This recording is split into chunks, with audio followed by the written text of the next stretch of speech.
Maravilha, começando outra. Então, eu quero acreditar, o Felipe disse com bastante propriedade, foi muito feliz na sua colocação, lembrando que a gente está gravando as nossas aulas, sempre a gente grava para ser utilizada por nós e pelas futuras turmas, tá bom? Então, nas últimas palavras do Felipe, ele foi bastante lúcido, né?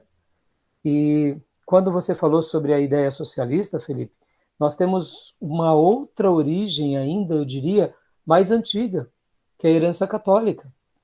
O catolicismo, ele te educa a você esperar de alguém, receber de alguém. Você faz a sua parte e você fica esperando, pode ver. A herança católica tem esse lado, de depender do santo, depender do favor, do milagreiro, e que se você fizer tudo direitinho, o milagre vai te atingir.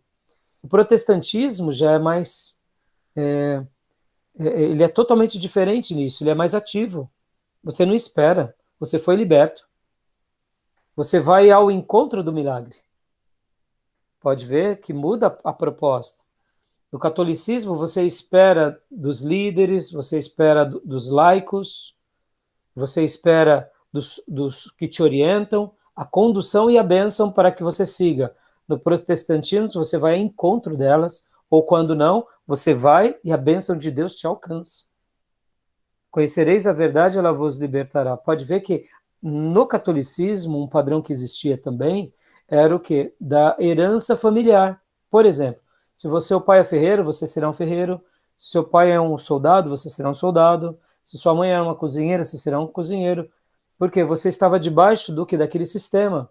Ou você fazia parte da corte, ou você fazia parte dos clérigos, dos líderes religiosos. Se você fosse povo, você era um serviçal ou do rei ou da religião.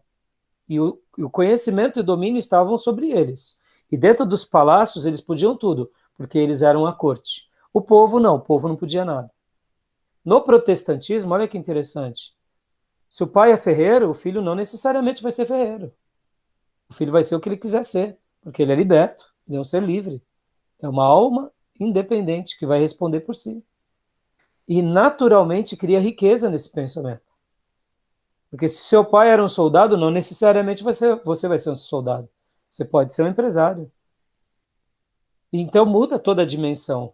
E em algumas gerações, o protestantismo, naturalmente, com essa premissa de você ir ao encontro, você gera culturas mais lúcidas, mais sábias e mais libertas. E por isso que há uma prosperidade natural. E aí que você falou, Felipe, e a gente tem que pensar nisso. E é por isso que eu estou dando essa ênfase do poder da igreja, desse poder ativo, que não é só o das palavras. Porque um mal que nós temos bastante, é que a gente fala bastante. Mas na hora de fazer para valer, a gente faz pouco. No meu sermão de domingo, eu preguei domingo, o título da minha mensagem foi Conquistar a Terra. Ó, conquistar a Terra. Pô, os irmãos só falta fazer assim, né? Recebo, pastor, recebo. Meio da pandemia. Irmão, você vai conquistar a terra, recebo. Pode ver, ser cabeça e não cauda. Eu podia ter trabalhado mais algumas frases, jargões, né? Pode ver. O irmão se converte com 50 anos de idade, ele trabalha de gari, e ele fala: agora eu não serei mais gari, eu serei o dono da empresa. Meu irmão, calma. É até um pouco insano.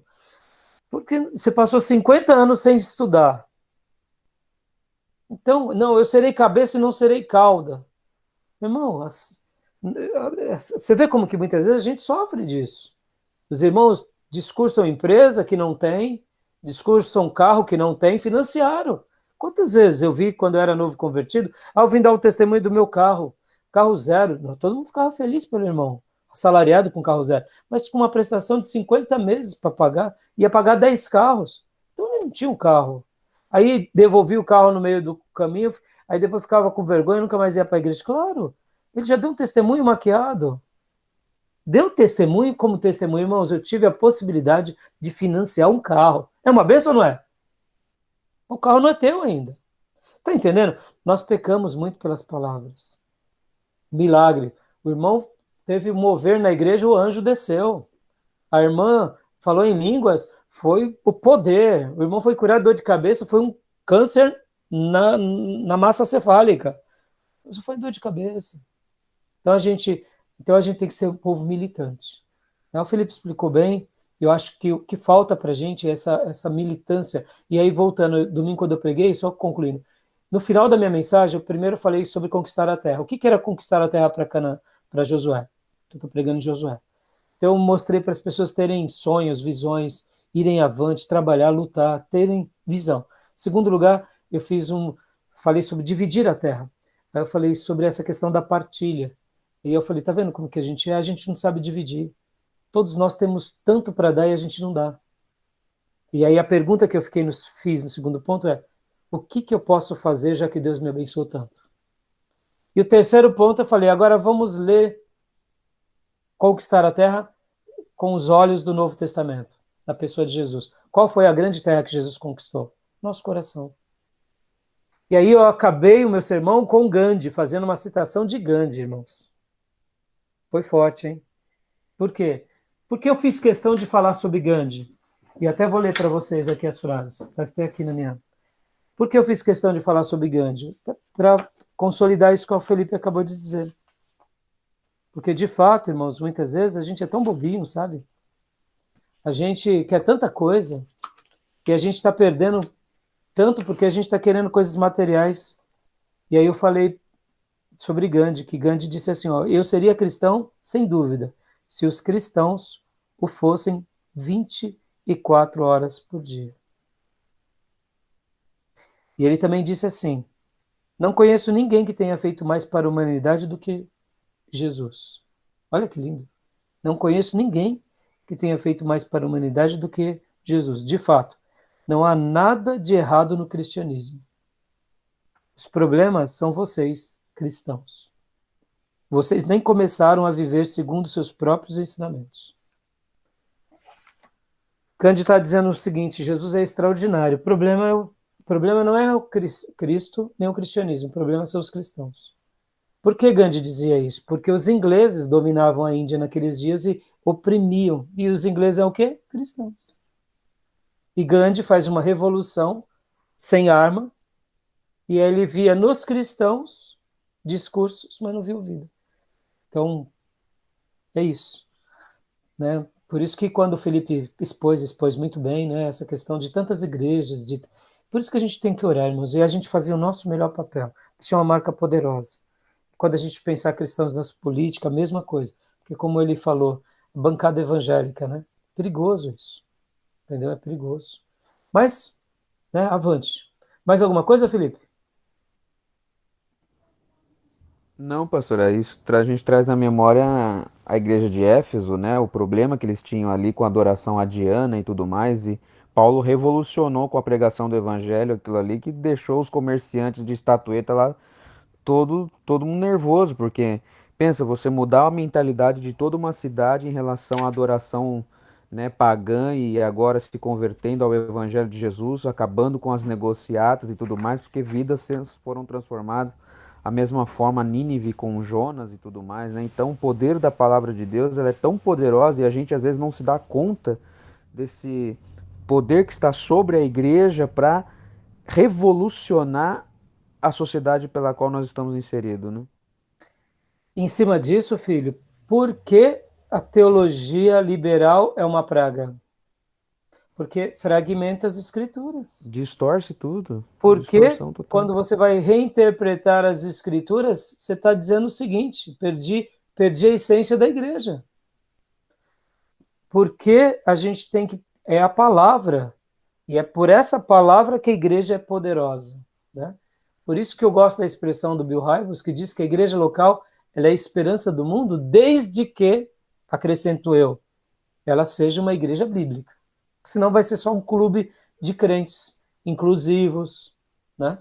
Tá bom? Gil, lê aí para nós, conclui agora, por gentileza, para a gente correr. Ok, vamos lá.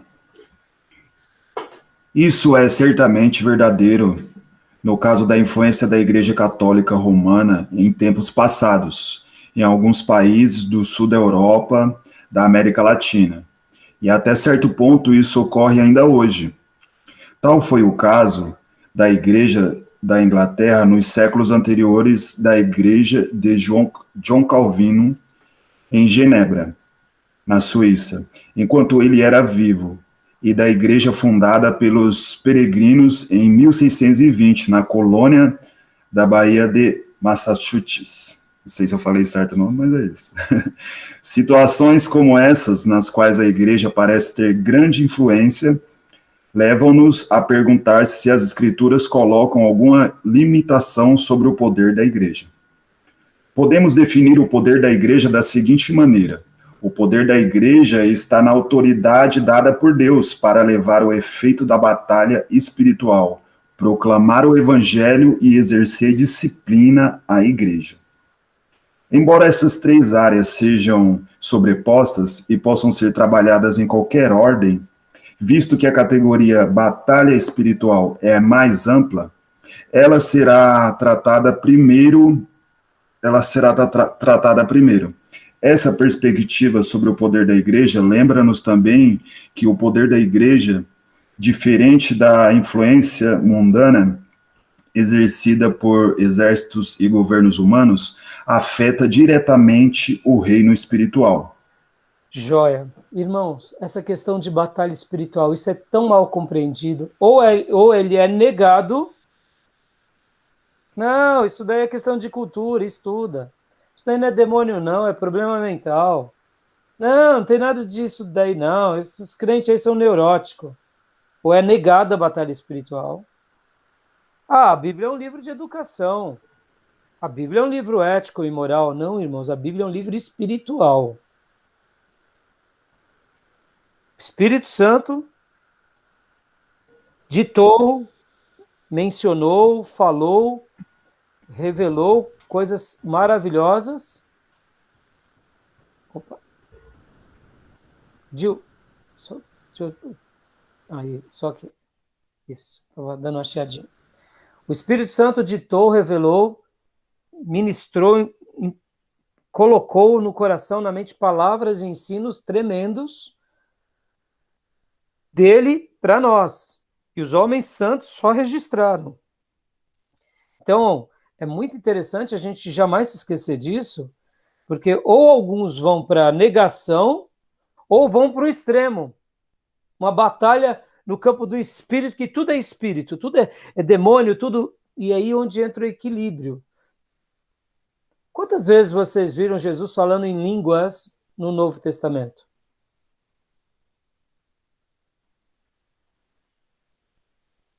Eli, Eli, talvez essa vez, né?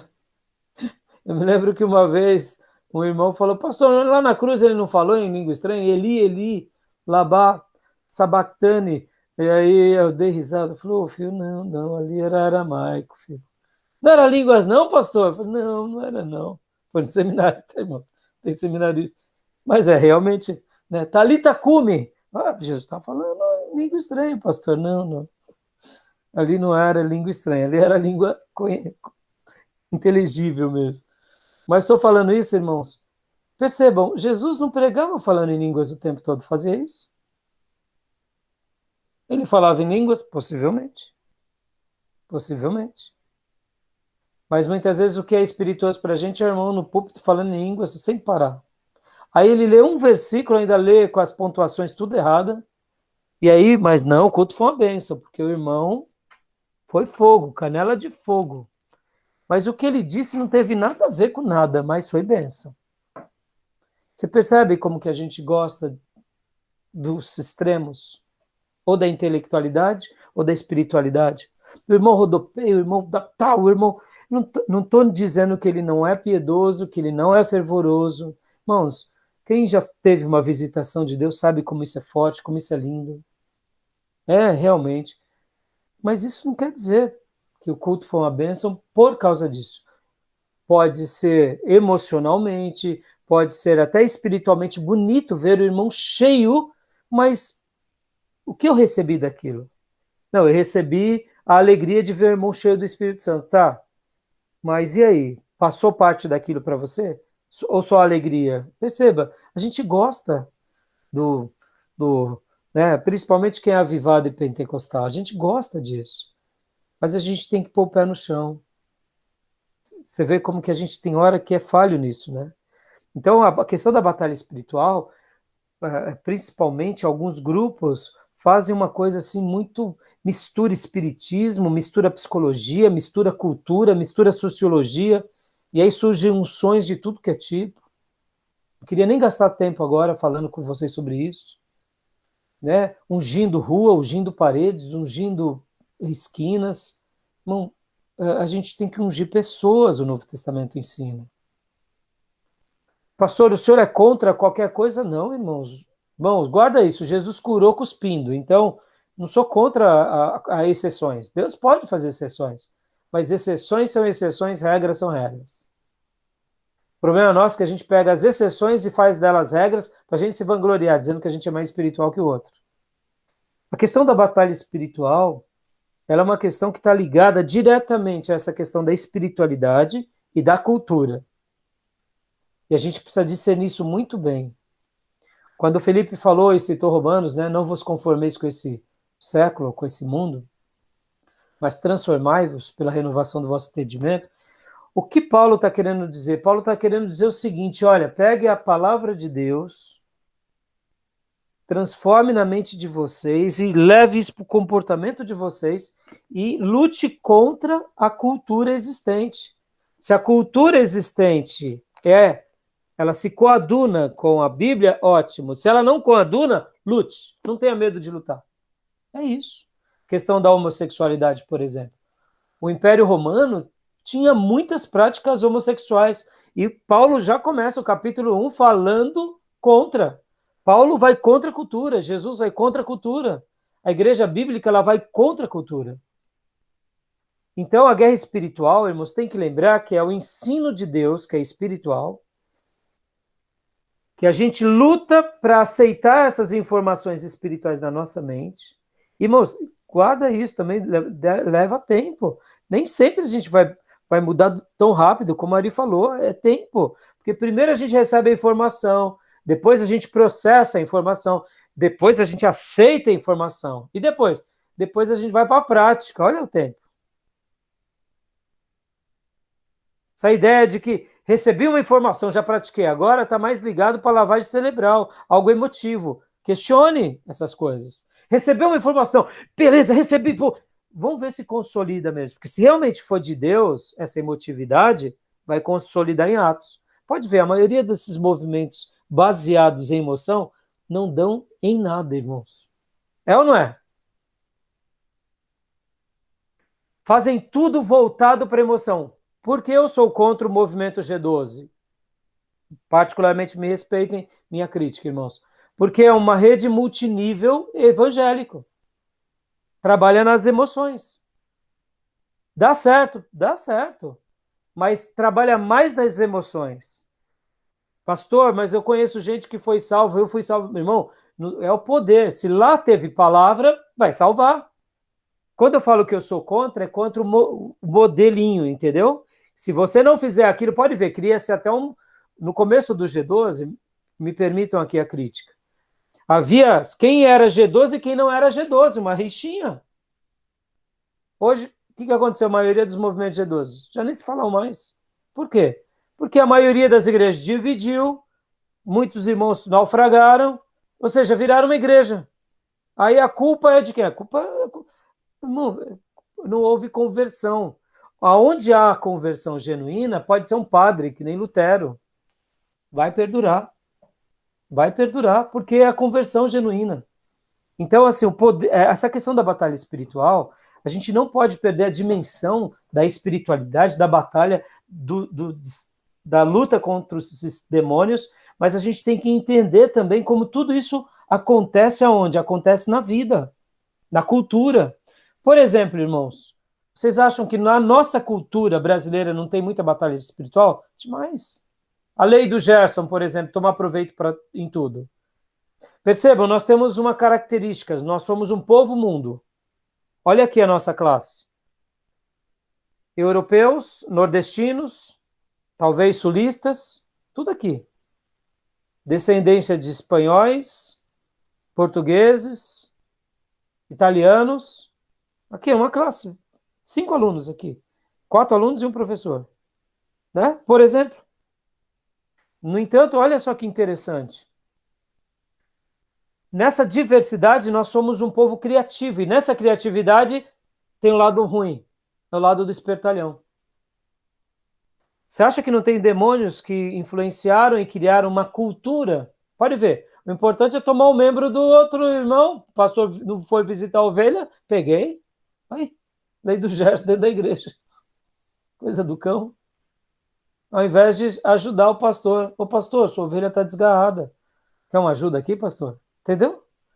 Percebam, na nossa cultura tem muitas virtudes, mas tem muitos defeitos. Esses defeitos sempre têm uma origem. Ou é a nossa carnalidade, ou são os demônios. Então a batalha espiritual, ela tem que ter um desdobramento aonde? Aonde os valores de Deus passem a ser os nossos valores para a gente contra-atacar a cultura. E só contra-atacando a cultura a gente melhora. E aí onde é a complexidade. Por exemplo, o Felipe citou há pouco a questão da política. Irmãos, fazer política é muito difícil. Se qualquer um de vocês aqui for para o campo da política, com certeza quiserem um dia me ajuda, eu vou gastar muito tempo com vocês conversando, falando, ó, cuidado aqui, cuidado ali, cuidado. Porque é muito difícil, mano. Não adianta a gente chegar lá com a Bíblia e... Mano, é só cobra criada lá. Cultura. Cultura de erro, cultura de engano, de proveito, de toma lá da cá. Pode ver, irmãos. Muitos de vocês aprenderam sobre caixa 2 aonde? No questão política. Olha que loucura. Caixa 2 por causa da política. Não deveria ser assim. Se caixa 2 não é algo aceito nem numa empresa, porque é na política. Mas é o contexto brasileiro. Cultura. Estão entendendo? Estou sendo claro? Estou sendo claro? Por exemplo, irmãos, Decápolis, as 10 cidades, lá, lembra dos Gadareno? O Gadareno? Por que aquele lugar era um lugar de criação de porco? Porque ali tinha muitos endemoniados. Encontrei isto na web. Olha que interessante. Decápolis, logo depois que houve a divisão dos generais de Alexandre, cada general tomou conta de uma região. E depois, logo na sequência, veio quem? O Império Romano e tomou conta daquela região. Aquela região onde existiam os gadarenos era um lugar que se criava porcos, próximo ali de Israel. Mas olha que interessante. Olha que interessante. Pode. Qualquer um. Pode ser agora. Tá. Obrigado, amor. Desculpem. Aquele povo passou por várias possessões. Ora eles foram dos Ptolomeus, ora eles foram de outro general. E imagina essa situação, irmãos, o Brasil. De repente os Estados Unidos aqui ganham, e a gente fica como colônia americana. Aí de repente passa mais 50 anos, vem a Rússia e ganha, a gente passa colônia russa. Aí de repente passa mais 50 anos, vem a China, colônia da China.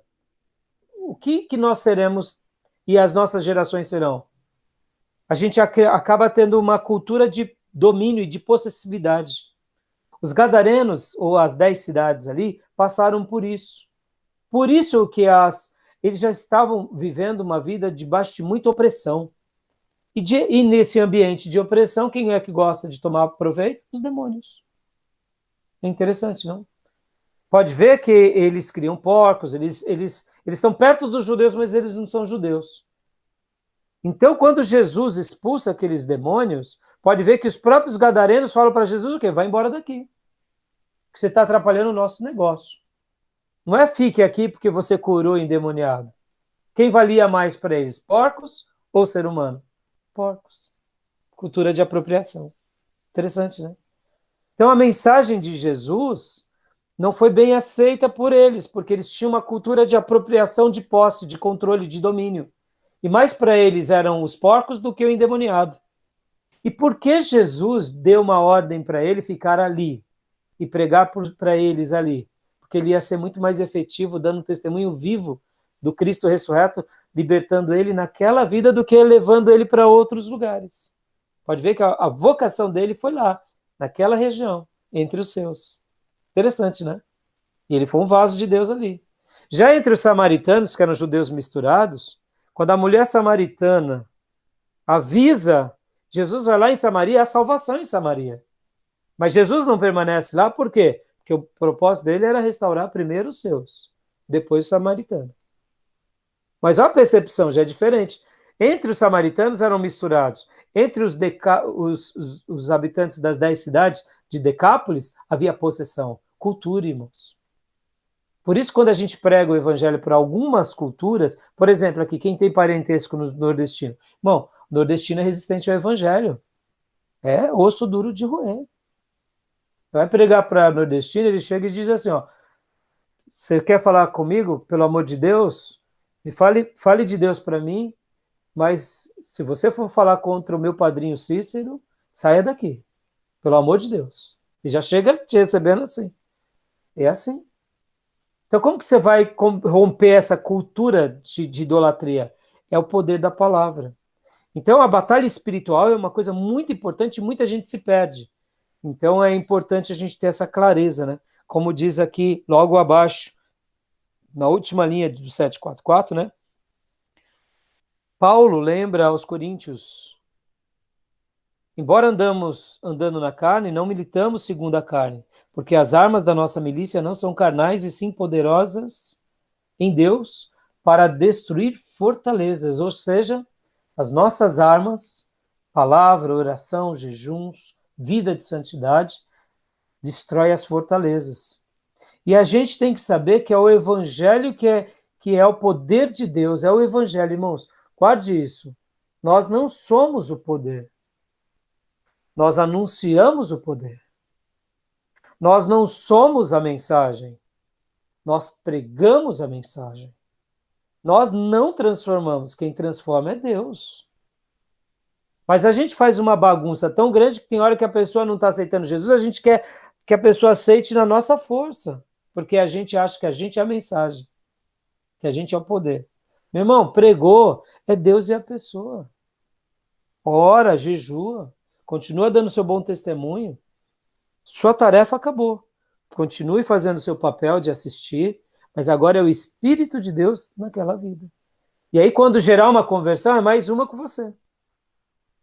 Porque é o poder do Evangelho que vence o pecador e a oposição contra toda obra maligna que faz esse despertar no coração dos incrédulos. E a gente não pode duvidar disso. E aqui nesse ponto, irmãos, eu acredito que sobre isso os irmãos não tenham muita dúvida. Fica aqui só um cuidado, irmãos. Um cuidado, sabe? Procurem ter nessa questão da batalha espiritual uma clareza muito grande de unir a sua fé, a sua espiritualidade a uma vida prática. Percebam, se há um poder espiritual muito grande, naturalmente vai aflorar vida e vida em abundância. Se a minha espiritualidade não está aflorando vida e vida em abundância, então questione a sua espiritualidade ou a espiritualidade dos outros. Compreende? Porque muitas vezes é uma espiritualidade tão transcendente, mas que não tem vida. A gente não vê fruto de vida. E aí onde entra aqueles que mais têm o quê? Mais uma oratória apenas. Falam bastante, é mais, como que eu diria, tem uma postura mais performática, mais teatral. A pessoa encena bem, a vida poderosa. Mas a vida da pessoa tem vida em abundância, tem fruto? Se tem, glória a Deus. Se não tem, ora para essa pessoa, porque é mais teatro, é mais aparência. E é isso que precisamos resgatar, porque esse poder espiritual, ele vai derramar num fruto em todas as áreas, de justiça, de retidão, de equidade e principalmente de vida, né? Tá bom, meus irmãos? Tranquilo até aí? Querem perguntar alguma coisa? Tem alguma dúvida no livro? Querem falar alguma coisa? Não? Tranquilo, pastor. Tranquilo, tranquilo. Aqui as chaves do reino, autoridade para abrir uma porta e permitir a entrada para entrar em uma outra esfera. Sabe o que eu gosto de comparar aqui, irmão? Esse texto de Mateus 16 e Mateus 18. Eu gosto de, na nossa linguagem cinematográfica contemporânea, das temporadas e das séries nossas, aquele lance de portal, sabe? Mundos paralelos. Sabe? Portal, mundo paralelo. Tem filmes que tratam isso, né? Que é um mundo paralelo e tal. Eu gosto muito dessa ideia. Que há um reino de Deus tão espetacular e Deus só está esperando a gente abrir aqui as portas, como igreja, sabe? E quando a gente abre essas portas, abre lá, e aí coisas lindas acontecem. E quando a gente vê umas portas macabras, que a gente se une também para fechar, a gente fecha e lá está fechado. Eu gosto muito dessa ideia, porque eu acredito muito nisso, sabe? Que Deus deu essa autoridade poderosa para nós, sabe? Eu creio que seria mais ou menos isso, que seria essa relação. Como foi, por exemplo, a escada de Jacó em Betel. Anjo subindo, anjo descendo. Quando a gente se reúne, eu acredito demais nisso. Acredito muito, irmãos. Que no momento que a gente começa a orar, é anjo que não para de, sabe, ser acionado, né? E eu acredito muito. Então, sobre as chaves do reino de Deus, na leitura aqui do livro, alguma dúvida vocês ficaram? Querem comentar alguma coisa? Ô, pastor, a respeito desse fechar portas, o poder para fechar portas, abrir portas, é bem interessante. Sabe aquelas duas pessoas que eu havia mencionado, que a gente até orou por elas? Sim, sim. Um deles tá tendo opressão à noite e viu alguns demônios, até presenciou algumas coisas se mexendo na casa dele. Aí eu fiquei assim analisando toda a fala dele. Logo depois fiz uma guerra espiritual, claro, lá na casa dele, né? Mas se encaixa exatamente com o que o senhor está falando. É muito interessante esse poder que é nos dado para abrir portas e também fechar Fechá-las, né? portas, fechá-las. Glória a Deus. Não, e eu acredito nisso, sabe, Dio, que nem você fez certinho, filho. Você foi lá, levou a palavra, ele deu o relato. Você não, você não ignorou o relato. Você poderia ter ignorado, não, é coisa da tua cabeça. É a neura da cachaça. Não, pensem nisso, irmãos. Há protestantes que convivem com bebida alcoólica tranquilamente, sem se sentirem em pecado. Outros questionam isso. Não quero entrar no mérito agora. Mas a gente sabe que qualquer vício, ele é horroroso. O vício da sexualidade, da pornografia, da bebida, da usura, ganância pelo dinheiro, da idolatria, da egolatria. Qualquer pecado é horroroso. Em todo pecado pode existir demônios. Fora a nossa natureza caída, fadada à derrota, podem existir inclusive demônios. E é uma coisa muito séria. Então esse rapaz aí, você vê que a questão da bebida está escravizando ele. Ó. Ele viu, eu não duvido, Gil, não duvido. E você fez certinho, expulsar. Aí é onde você agora faz o quê? Você faz aquilo que a gente acabou de ler. As armas destruindo fortalezas. Dá uma palavra, faz ele acreditar naquela palavra, faz ele exercitar aquela palavra e que Deus liberte ele. Não é? Isso aí, parabéns, Nath. Fala, pastor Johnny. Depois o Ari. Só uma contribuição, o senhor falou sobre o mundo paralelo. Tem um filme bem interessante chamado Interestelar. Não sei se o pessoal já assistiu, eu achei ele bem legalzinho. Eu acho que retrata isso bem. E aproveitando o gancho do que o Dio mencionou, não faz muito tempo, uma jovem, uma família não muito próxima, mas chegada entre a gente aqui, tinha ligado para nós na madrugada, que a menina tinha se embriagado, e aí eles acreditavam que o estado que ela se encontrava era um estado de possessão demoníaca. Aí nós fomos lá na casa dessa jovem, e realmente, assim, eu não ia nem falar isso aí agora, mas eu achei curioso, porque nos chamaram e também chamaram um outro pastor, não sei de qual denominação, e na hora que eu cheguei lá, ela estava, enfim, aquelas posições que a gente sabe, a pessoa se contorcendo toda e não sei o quê, e aí, quando nós íamos expulsar, o pastor chegou lá, praticamente no mesmo período, e aí a moça começou a mencionar o nome de algumas pessoas, aí esse pastor falou, não é demônio não, demônio não costuma falar o nome das pessoas não. Eu, como é que é?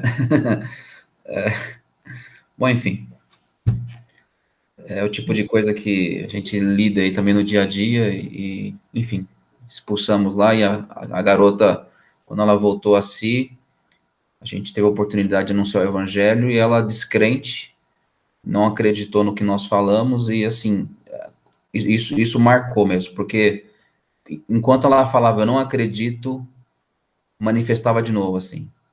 Isso aconteceu umas 2 vezes, assim, por conseguinte, né, ao fato do inicial. Enfim. E você vê, né, Johnny, pastor Johnny, o mais duro é ver a pessoa ser liberta e ainda continuar com o coração duro, mas é possível. Irmãos, vocês, na experiência de vocês, vocês vão ver pessoas assim, que vão cair possessas 10 vezes, 20.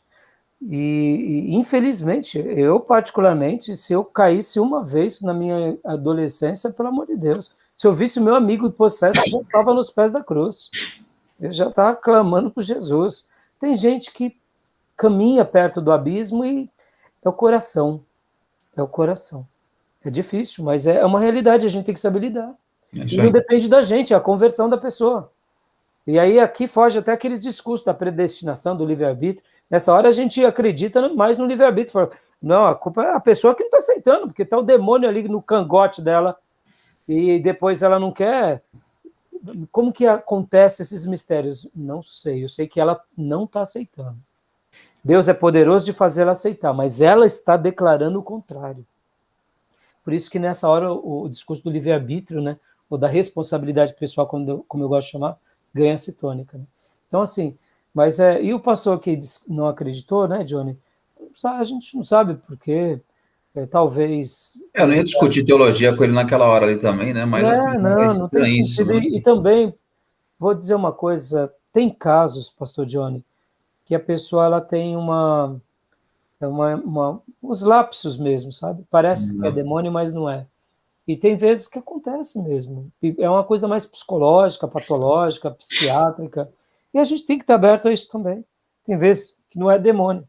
Tem vezes que é. Tem vezes que não é. E tem vezes que é safadeza. Deixa eu contar aqui rapidinho, ali, antes de você. Eu recebi um rapaz na igreja que eu ajudei ele durante muito tempo. E um dia ele contou uma história. E ele disse que... Eu estava contando algo como agora, falando sobre assuntos como esse, né? E eu estava num discipulado com ele, e aí ele começou a dar risada. Eu falei, fala, meu irmão, o que você está dando risada aí?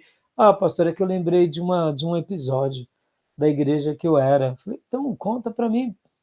Ah, pastor, puxa, aí começou, mas ele ria, uma risada tão boa. Eu, conta, rapaz, me fala, quero saber. E ele disse que estava lá na igreja, né, estava tendo culto, e ele era ministro de música naquela época. E aí entrou um rapaz meio alto, e aí começou a, a, a manifestar os demônios. E o jovem da igreja dizia que era o Jaspion, sabe? Jaspion, né? Demônio Jaspion. E veio um obreiro, foi lá orar, foi outro obreiro, foi outro orar, foi outro obreiro, foi outro orar. E aí ninguém resolvia, e o Jaspion lá, né? Tinha o Jaspion, tinha outros, como que era antigamente esses programas de... Changemans, Jiraya, Changeman. Jiraya. Meu Deus. Vocês Mais denunciaram a idade antigo, de mais vocês agora, antigo. hein? Aquele lá, o Ultra Seven, sabe? Esses daí. E aí os jovens da igreja falaram que era esse demônio. Aí esse músico fez algo. Ele chegou e fez isso. Foi no ouvido e falou. Na hora, aí a igreja, glória a Deus, aleluia. Mandou embora. E aí foi uma explosão de glórias a Deus e aleluia. E aí ele ficou constrangido de dizer para todo mundo o que tinha acontecido, já que tinha obreiro aqui, obreiro acolá, diácono aqui, e ninguém resolvia. E aí eu falei, é mesmo? É. E o que você disse? Ele falou, pastor, hoje eu falo para você aqui, mas lá eu não tive coragem de falar para ninguém. O que eu disse foi o seguinte, eu vou chamar a polícia. Entendeu? Entendeu? Mas eu tô para te falar que os policiais têm tanta autoridade que eu já vi policial curando coxo, fazendo o cara andar Entendeu? em praça pública. Eu me lembro de um outro endemoniado que estava dando um trabalho para o pastor, aí tinha um irmão forte na igreja que catou o endemoniado, grudou na parede e falou: ou você sai agora ou eu te tiro. Saí, saí! Não era demônio, era só sem vergonhice. Você vê, a gente tem que discernir. Tem gente que é meio desequilibrado, meio tantã, simula que é espiritual. E aí a gente vai para a batalha espiritual, não tem nada a ver, entendeu? E aí a gente estava falando aqui do poder, né? Voltamos no assunto, mas é sem vergonhice, gente. E tem gente, irmãos, vem cá, que vai estar sendo ele próprio, com o próprio Satanás, não dentro dele, mas aqui, ó. É a ruindade dele. Lá em Lucas, no Sermão do Monte, Jesus disse: não resista ao perverso. O que isso significa? Que o perverso pode ter um demônio ou não, mas ele tem uma maldade profunda. Enquanto ele vem e fala: me dá a chave, você entrega a chave, entrega o capacete, entrega tudo, não resista. Deus está dizendo isso. O pastor, ele estava com um demônio, eu fui orar, pôr a mão na cabeça, tomei um tiro. Claro, você foi resistir. É perverso, perverso não existe. O pastor, muitas vezes ele não está endemoniado, dominado, mas a vida dele é conduzida por demônios. Ele é inclinado ao mal, a praticar o mal. E mesmo que seja expulso, não vai embora, porque o demônio não está do lado dele. Os valores dos demônios estão na mente dele. Ele faz aquilo porque quer. Entenderam? Isso é muito forte, irmãos.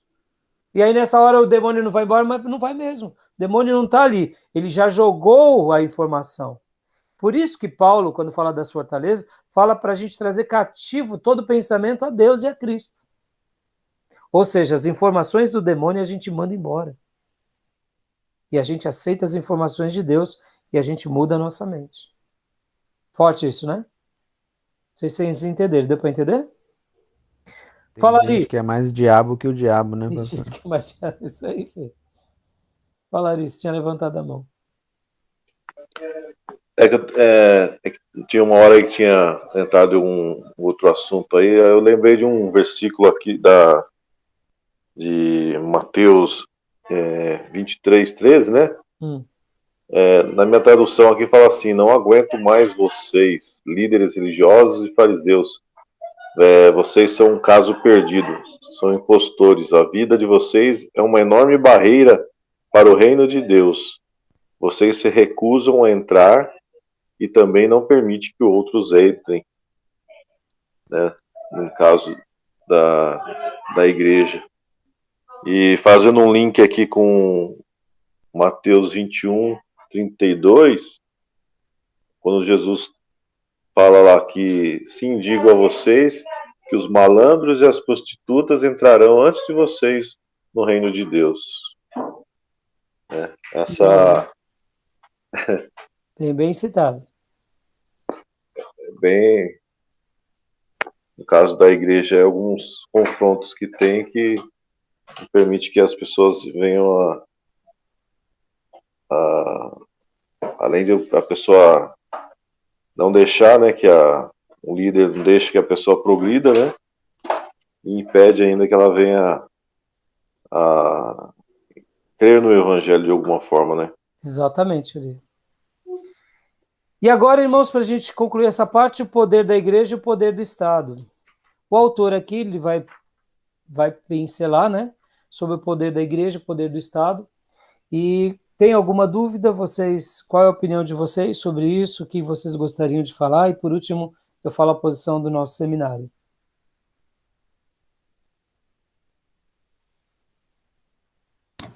Desculpa, o senhor pode Página repetir, é que eu estava ouvindo as 748. crianças aqui, eu acabei não te ouvindo. Página 748, o poder da igreja e o poder do Estado. Eu gostaria de saber o que vocês pensam, se tratando que a igreja tem um poder espiritual e uma batalha espiritual, e deve exercer isso, e a gente está num país, tem uma democracia, ou alguns estão num reino, Como que a gente tem que lidar com isso? A gente tem que impor a força, a gente tem que ir pela política, a igreja se une ao Estado, o Estado não tem nada a ver com a igreja. O autor aqui vai defender várias linhas, e ele vai falar, vai explicar um pouco, né, sobre essa questão. Ele vai mostrar, por exemplo, que na igreja anglicana, que é a igreja da Inglaterra, onde há um poder da igreja sobre a coroa e sobre todo o parlamento e sobre toda a cultura. E então, o que vocês acham disso? Qual a opinião de vocês? O pastor, eu achei bem interessante ao ler esse capítulo aqui, a seguinte frase que o Gruden ele fala que, né, a gente deve, ele até fez a citação de Jesus quando ensinou para os discípulos, falando que a gente deve dar a Deus o que é de Deus e a César o que é de César. Então, são poderes diferentes, a gente deve respeitar o governo, o poder do Estado e, claro, sim, nunca negligenciar aquilo que é de Deus, o poder de Deus, a autoridade que vem de Deus, saber diferenciar essas coisas. Achei bastante lúcida essa ideia, sabe? Ótimo. Os demais irmãos? Eu queria usar da mesma analogia que nós usamos quando falávamos sobre o papel do homem e da mulher. Acho que vai bem de encontro com o que o Gil mencionou. Acho que a igreja tem o seu papel, ora respeitando as instituições estabelecidas, porque eu acredito que elas vêm de Deus, desde que elas não sejam, ou pelo menos não queiram impor as suas regras ou suas leis dentro daquilo que nos confere como igreja. Então, o texto que eu ia mencionar é justamente o que o Gil mencionou, que é o próprio Cristo mencionando, dá a Deus o que é de Deus e a César o que é de César. Então, uma vez que eu entendo esse papel, é óbvio que talvez o Estado não compreenda isso, acredito que às vezes sim, ora não, mas acho que a gente tem que saber dividir isso bem. Muito bom. Então, deixa eu, já que vocês dois falaram antes do Ari e do Felipe, te dar uma melhorada. E essa questão, por exemplo, irmão, no Estado tem que ter ensino religioso, tem que ter religião oficial. O que vocês acham? Que a escola deveria favorecer? O que vocês pensam? Isso é preocupante. Nota que vai tendo um desdobramento. E hoje, para nós, como cristãos, e um país católico e protestante, para nós é mais conveniente. Mas e se estivéssemos aqui entre uma maioria muçulmana, ou espírita, ou hindu? Pois é. E aí, a gente ia ter a mesma postura? Você percebe como é complicado isso?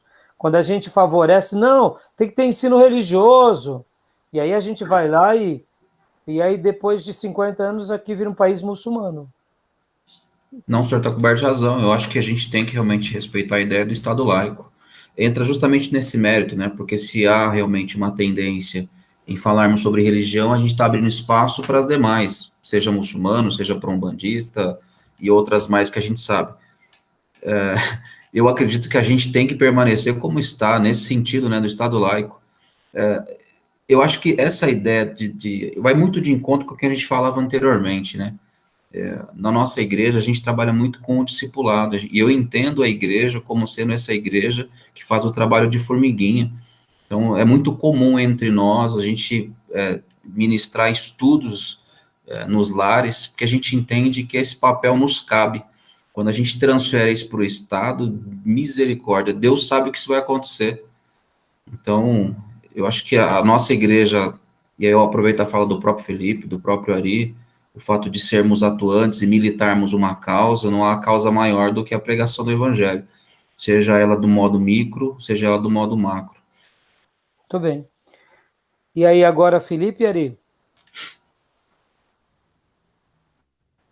A gente já viu o que deu a junção de igreja e Estado, né?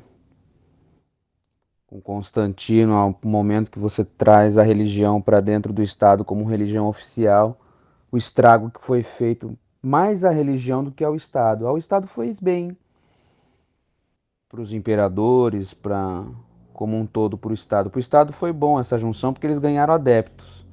Agora e para a igreja, os estragos que foram feitos à igreja por conta de manter a igreja como uma posição de poder estatal. Eu acho que a gente vê a história nos conta que isso não fez bem à igreja. Tanto que teve que haver uma reforma na igreja porque foi longe demais. Agora, como o próprio pastor Johnny falou, eu acho que, assim como Cristo nos ensina, a gente tem o que é da igreja, o que é do Estado. Se há leis a serem cumpridas, nós devemos cumprir as leis de acordo com a nossa Constituição e tudo mais. Mas até que ponto essa. E se é uma lei que vai contra os nossos princípios cristãos? Até que ponto o cristão ele tem que obedecer essa lei ou não? Por exemplo, há muitos projetos diabólicos tramitando no Congresso que vai totalmente contra aquilo que nós aprendemos nas Escrituras. Por exemplo, o ensino de ideologia de gênero às nossas crianças. Isso vai totalmente contra os nossos princípios. Isso aí nesse ponto eu acho que a igreja ela tem que se levantar, nem que for, vamos supor que por exemplo, as convenções, como tem a Convenção Batista, as convenções presbiterianas. As igrejas históricas, no meu ponto de vista, elas são muito quietas, são muito tímidas em relação às políticas nacionais. Os neopentecostais, eles estão mais atuantes, só que assim, eles estão de olho nos interesses políticos e partidários deles. Aí sinceramente, eu vejo uma falha nossa como igreja histórica, os batistas, presbiterianos, luteranos. Nós devíamos ser mais atuantes em pontos cruciais como esse, por exemplo. Eu acho que a voz da igreja histórica, da igreja reformada, da igreja que milita pelas escrituras, deveria se levantar com mais veemência. Porque quem está se levantando com veemência no país é a igreja católica. Os católicos estão se levantando mais em relação a essas questões, por isso muitos cristãos protestantes bobinhos estão retornando à igreja católica.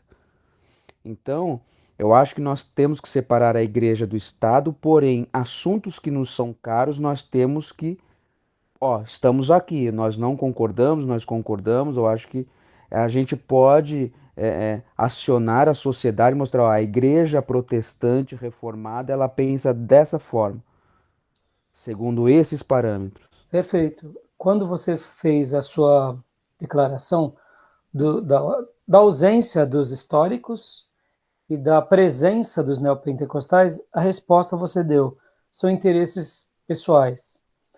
Ao mesmo tempo, deixa eu falar uma coisa aqui para vocês, irmãos. Nossa cultura não é uma cultura de diálogo.